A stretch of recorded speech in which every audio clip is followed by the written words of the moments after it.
Imagine winning a multi-million-dollar lottery tomorrow. If you're like many of us, you'd be ecstatic, unable to believe your good luck. But would that joy still be there a few years later? Maybe not.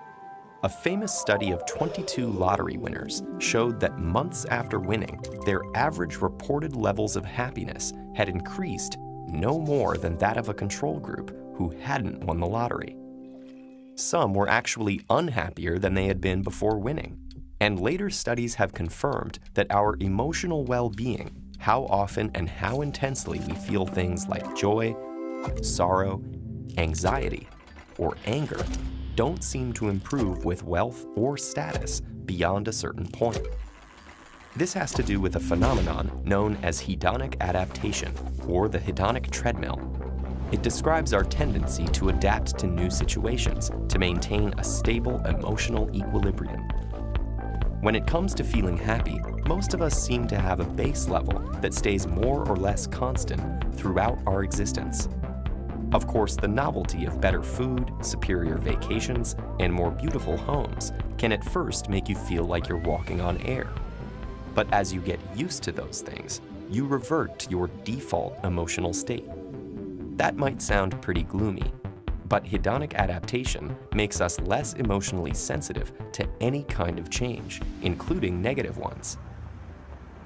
The study with the lottery winners also looked at people who had suffered an accident that left them paralyzed. When asked several months after their accidents how happy they were, they reported levels of happiness approaching their original baseline. So while the hedonic treadmill may inhibit our enjoyment of positive changes, it seems to also enable our resilience in recovering from adversity. There are other reasons that winning the lottery may not make us happier in the long run. It can be difficult to manage large sums of money, and some lottery winners wind up spending or losing it all quickly. It can also be socially isolating. Some winners experience a deluge of unwelcome requests for money, so they wind up cutting themselves off from others. And wealth may actually make us meaner.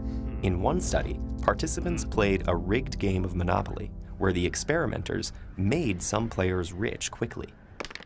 The wealthy players started patronizing the poorer players and hogging the snacks they were meant to share. But just because a huge influx of cash isn't guaranteed to bring joy into your life, doesn't mean that money can never make us happier. Findings show that we adapt to extrinsic and material things, like a new car or a bigger house, much faster than we do to novel experiences, like visiting a new place or learning a new skill. So by that reasoning, the more you spend money on experiences rather than things, the happier you'd be. And there's another way to turn your money into happiness. Spend it on other people. In one study, participants were given some money and were either asked to spend it on themselves or on someone else. Later that evening, researchers called up these participants and asked them how happy they were.